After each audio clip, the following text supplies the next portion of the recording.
Hi and welcome. I was asked recently, how do you pronounce Tibetan sounds? So I'm happy to go through the list of the sounds of Tibetan.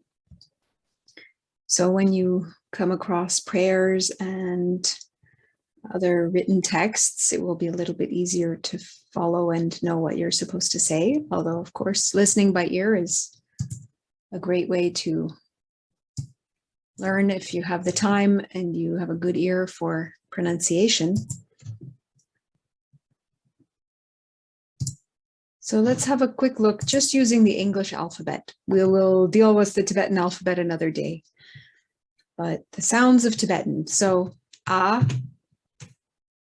There are actually two forms of A, one with a medium tone and one with a low tone. So don't worry too much about tone at this point. A. And then all consonant letters and basically anything that counts as a Tibetan letter of the alphabet inherently has the vowel sound A. So we'll put the letter B, but you can think of it as ba, just as a kind of good habit for learning your Tibetan. So A, ba. This is in terms of sound. So we're just looking at the Tibetan sounds right now. Don't get confused with Wiley transcription or other forms of transcription. You were just thinking about the English alphabet and how does it correspond to Tibetan sounds. So A, ba. I won't put the letter C because the C can be used for both the S sound and the K sound, and those are covered under Sa and Ka. So we won't put that as part of our list.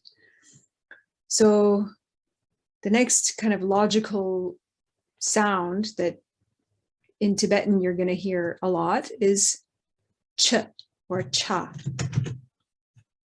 And again here, there's some different varieties that you're going to hear. You're going to hear a sort of a high sharp cha, which is cha, right? A little bit aggressive cha, very short kind of sound. And another kind of cha is going to be with a lot more breathiness. So like a big H in the middle, we can write, oh, sorry, I'll take off the A for now. We can think of it as cha. So CH, and then add an extra H for this kind of big puff of air. If you put your hand in front of your face, you should be able to feel the puff of air. So cha.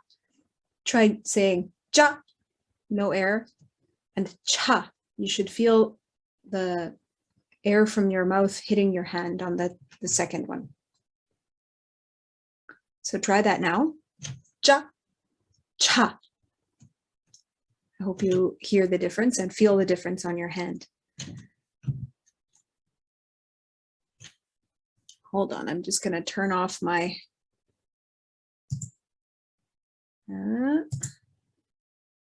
see if I can turn off my grammar marks here. We don't need those. How do I put this on a regular screen? Ooh, okay. Now it just disappeared totally. Okay, let's maybe escape. Escape. Okay, there we go. I'm going to turn off grammar errors and turn off spelling errors because those are not terribly helpful. Okay. Back to focus view. Okay. So next we have da, or d or da, just like in English, same sound. Then you have something a little bit different, which is called a retroflex D. Retroflex meaning the tongue is a little bit further back on the roof of your mouth when you say the duh for this one. So duh versus duh. You kind of pull your tongue back a little bit further when it hits the behind your teeth. So duh. And we can write that as duh, D-R. So far we've got a, ba, cha, cha, da, and da. Then we have another vowel here, e. Typically, e, use what you will hear. You'll have all different kinds of spellings for the sound eh, but in general, eh will sound like eh. I'm going to put in the letter F only because I've heard some Tibetans use it a little bit for the character that's normally transcribed as PH. Some Tibetans, not very many, will pronounce it as F, but it's sort of it's unusual. So it sort of exists in some contexts, but I wouldn't worry about it too much. But F, you may hear F sometimes. The next is G, and in this context, it's only for the sound ga.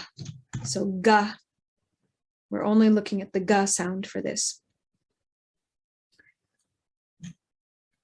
The j sound of G will be covered under J. Then we have ha, which is a Tibetan letter by itself. So e, fa, which is not terribly used, ga, ha,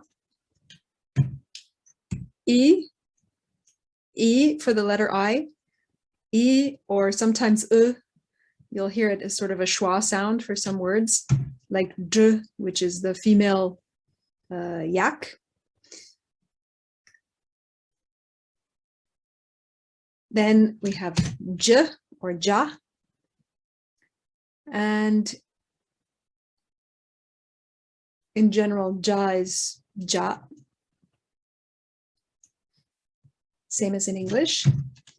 Then we have ga, and ga again is a little bit particular in Tibetan. So you have this sharp, strong ga sound with no big puff of air. And then you have what we can write as ka. So ka with a big puff of air, similar to the cha sound. So you should feel that puff of air on your hand, ka. So go ahead and try that. Then you have la, same as in English, ma, na, o.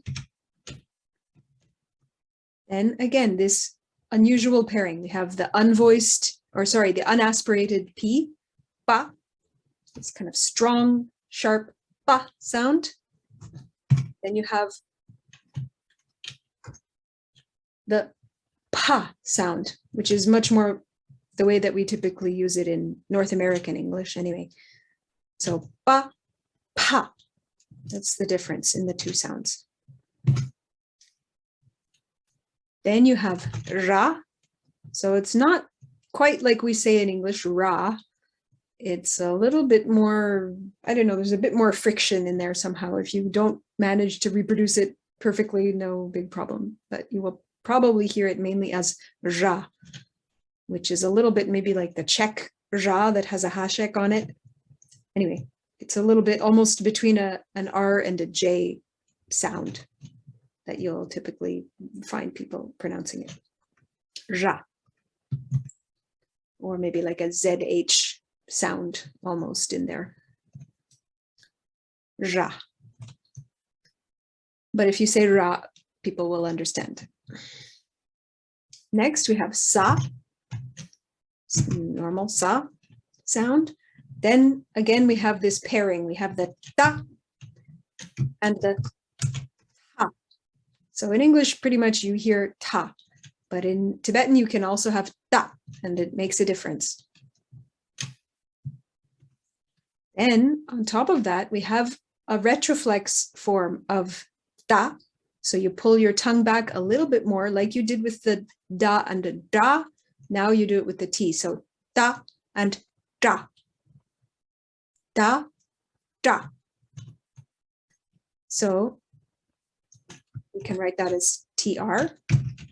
And again, for this one, we have TR with an aspiration. So da versus ta. So you'll have da and ta.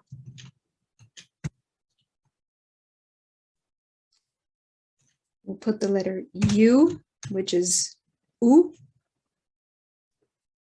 you will have U, and sometimes it will be a bit more like the German Ü. We'll get to that in a moment.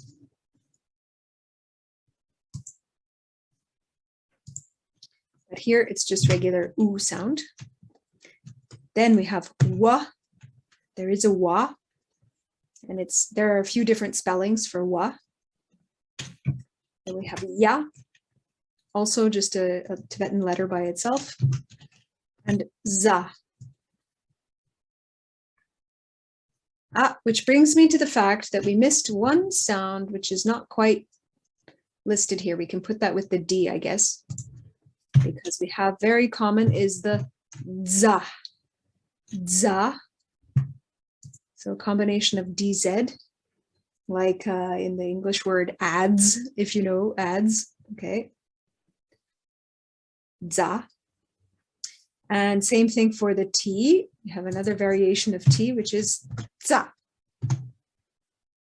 Za, and again, ha. So za and za. In Quebecois French, we often have an expression like tse. So if you can say tse, you can say za. It's the same idea. So those are consonants. And like I said earlier, we have a few variations of vowels. So O sometimes gets modified a bit to the sound E. So we can write that simply as E, O-E. And then U sometimes gets modified also to the sound U. So we can write that as U-E. And as I mentioned before, with the I sound, it can sometimes be softened to what's called a schwa, which is a sound, just sort of this open E sound that's sort of in the middle area of the mouth, no strong stress in any particular direction. So I'll go through the whole list together, and you can try it on your own as well. I'll leave you time to copy me. So we're just going to do most of these with the vowel sound A, so that you get comfortable with the sounds of Tibetan. So let's go. A, Ba, Ja, Cha, Da, Da, Za, E, Fa, Ga, Ha, I, Ja, Ka, Ka, La, Ma, Na, O, Pa, Pa, Ja, Sa, Ta, Ta, Da, Ta, Za, Ca, U, Wa, Ya, Za, E, U, E.